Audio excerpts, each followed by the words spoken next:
Hello everyone, welcome to Sai's Kitchen. আজি মোৰ ৰেচিপিটো হৈছে সামোসা। আমি সিঙৰা বুলিও কওঁ আৰু এই সিঙৰা আমাৰ সৰু ল'ৰা ছোৱালীৰ পৰা ডাঙৰলৈকে সকলোৰে প্ৰিয় হয় আৰু আপোনালোকে যদি ভাবিছে এই সামোসা বনাবলৈ অলপ টান হয় তেতিয়াহ'লে মোৰ এই ভিডিঅ'টো চাওকচোন এবাৰ আপোনালোকৰ খুবেই সহজ লাগিব।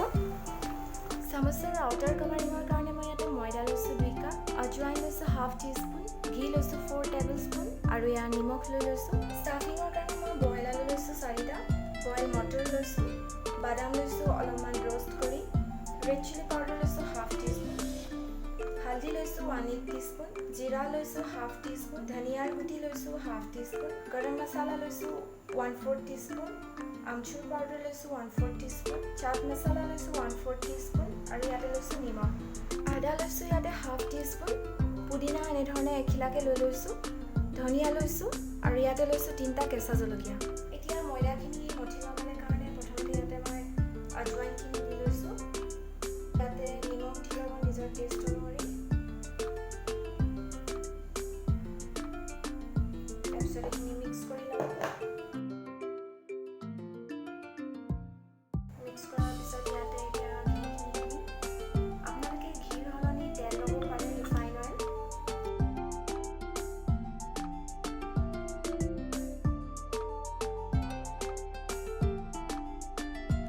আমি ঘিতে অলপ সময় মঠি লওঁ, মঠি লোৱাৰ পিছতহে আমি পানী এড কৰিম। ময়দাখিনিত গোটেই ঘিখিনি যে লাগিছে কেনেকৈ গম পাব আপোনালোকে, এনেধৰণে মিক্স কৰাৰ পিছত এনেধৰণে মুঠি মাৰি চাব আৰু দেখিব যে এনেকুৱা লাডু লাডু যদি হৈ যায় এবাৰতে তেতিয়া গম পাব যে গোটেই ময়দাখিনিতে ভালকৈ ঘিখিনি লাগিছে। এতিয়া আমি পানী এড কৰি যাম অলপ অলপকৈ।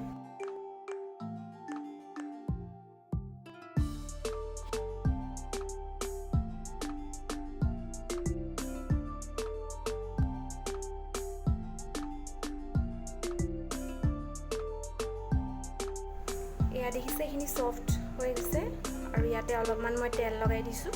এতিয়া এইখিনি 30 মিনিটছমানৰ কাৰণে ঢাকি থ'ম। ইয়াতে দি লৈছোঁ 3 চামুচমান তেল আৰু এতিয়া দিছোঁ জিৰা, জলকীয়া, ধনিয়া,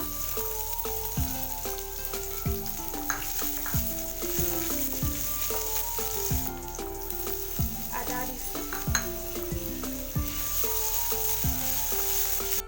আদাখিনি অলপমান ভাজি লৈছোঁ, ইয়াৰ যোনটো ৰ ফ্লেভাৰ হয় সেইটো আহিলে খুব ভাল লাগে টেষ্টটো।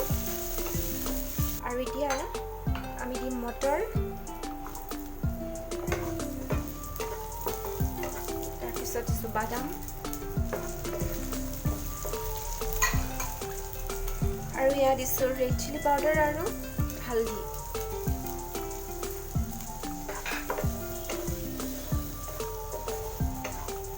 এতিয়া এইখিনি আমি 2-3 মিনিটমান সময় ভাজি ল'ম।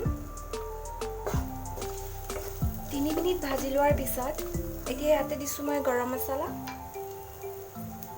তাৰপিছত দিছোঁ এয়া আলুখিনি অলপমান মেছ কৰি ল'লোঁ, একেবাৰেও ভাঙি নেপেলাব। তাৰপিছত ইয়াতে পুদিনা দিছোঁ, পুদিনা দিলে ইয়াৰ ফ্লেভাৰটো ভাল আহে। নিমখ আপোনাৰ টেষ্ট অনুসৰি দিব। এতিয়া ভালদৰে গোটেইখিনি মিক্স কৰি ল'ব। আমি বহুত সময় এইখিনি ভাজিবলৈ নালাগে, অকল ভালকৈ মিক্স কৰি পেলাই ল'লে হ'ল। এয়া দেখিছেনে, এইখিনি মিক্স কৰাৰ পিছত এতিয়া আমি ঠাণ্ডা হ'বলৈ দিম। ঠাণ্ডা হোৱাৰ পিছত এতিয়া ইয়াৰ টেষ্টটো ভাল কৰিবলৈ ইয়াতে দিম আমচুৰ পাউডাৰ আৰু দিছোঁ চাট মছলা, ধনিয়া আৰু এইখিনি আপোনালোকে একেবাৰে জুইৰ ফ্লেম অফ কৰি ল'ব, তাৰপিছতহে মিক্স কৰিব। এয়া দেখিছেনে মোৰ ষ্টাফিংখিনি ৰেডি। এতিয়া এইখিনি মই ঠাণ্ডা হ'বলৈ দিম। 30 মিনিটছ ৰখাৰ পিছত আমি এবাৰ আকৌ মঠি ল'ম আৰু ইয়াত আকৌ পানী মিক্স নকৰিব। পানী মিক্স কৰিলে কি হয়, আমি যেতিয়া ফ্ৰাই কৰোঁ চিঙৰাটোত অকণমান ঢৌ উঠাৰ নিচিনা হৈ থাকে।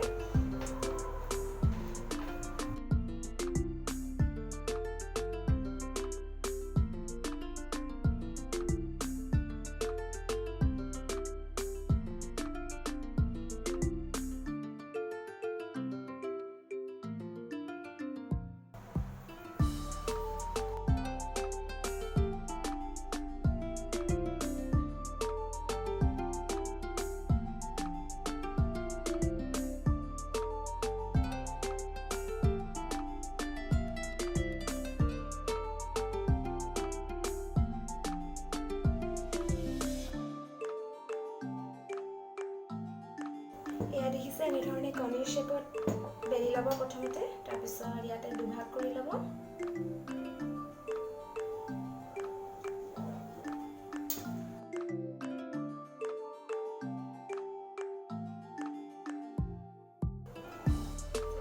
পানী লগাই ল'ব।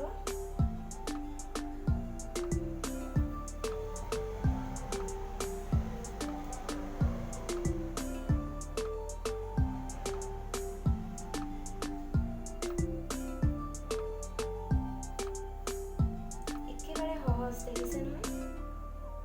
খালি এইটো মনত ৰাখিলে হৈ গ'ল। দেখিছে?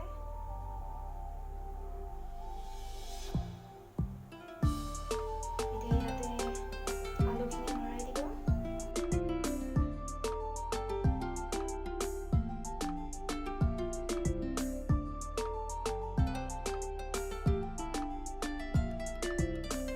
তাৰপিছত এইফালে পানী লগাই ল'ব।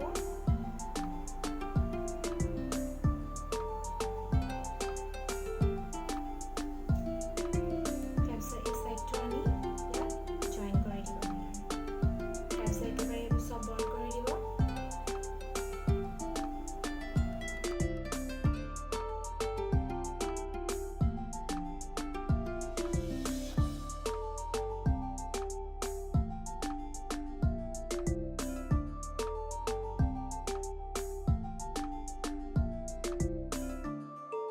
এতিয়া দেখিছে নহয়, এইটো মই অলপ বেলেগ ষ্টাইলত বনাবলৈ লৈছোঁ। এতিয়া আমি মাজতে দুভাগ নকৰোঁ, মই ইয়াৰ পৰা ইমানটো ৰাখি দিম।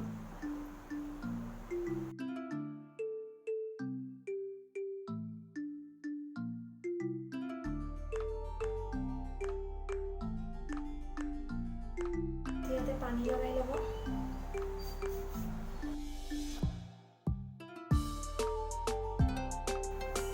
এতিয়া ইয়াৰ এই চাইডটো আনি ইয়াতে জইন কৰি দিব।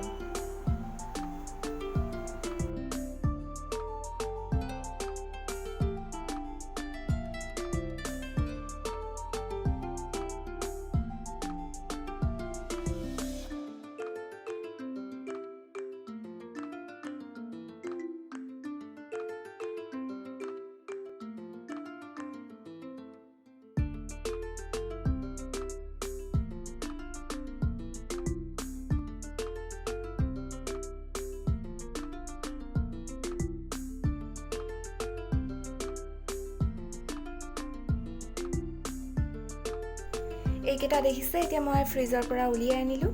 ফ্ৰিজত মই আচলতে ভালদৰে ছেট হ'বৰ কাৰণে ৰাখিছিলোঁ। আপোনালোকে যদি ঘৰত প্লাষ্টিক জিপাৰ বেগ আছে, তেতিয়াহ'লে এই সমোচাকেইটা তাত ভৰাই ফ্ৰিজত ভৰাই থ'ব পাৰে, যাতে নেক্সট দিনাও বনাই খাবলৈ পাৰে। এয়া দেখিছে, তেলখিনি মই ল' ফ্লেমতে গৰম কৰিছোঁ, হাই ফ্লেমত দিয়া নাই। এইটো কাৰণে আমি ডিপ ফ্ৰাই কৰিব লাগিব সমোচাখিনি। যদি হাই ফ্লেমত দিওঁ, তেতিয়াহ'লে বাহিৰৰ কভাৰটো জ্বলি যাব। এতিয়া মই এটা এটা কৰি দি যাম, আৰু পাৰিলে একেলগতে দিবলৈ ট্ৰাই কৰিব গোটেই সমোচাকেইটা।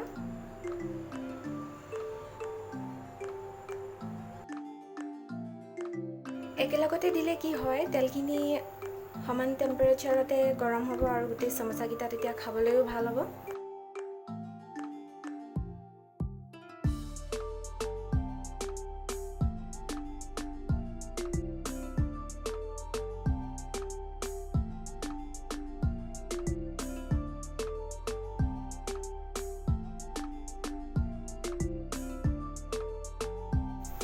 দেখিছে, এয়া লাহে লাহে কালাৰ চেঞ্জ হ'ব ধৰিছে।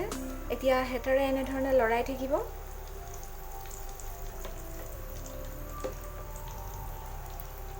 এয়া দেখিলেনে কিমান ধুনীয়া কালাৰ ওলাইছে।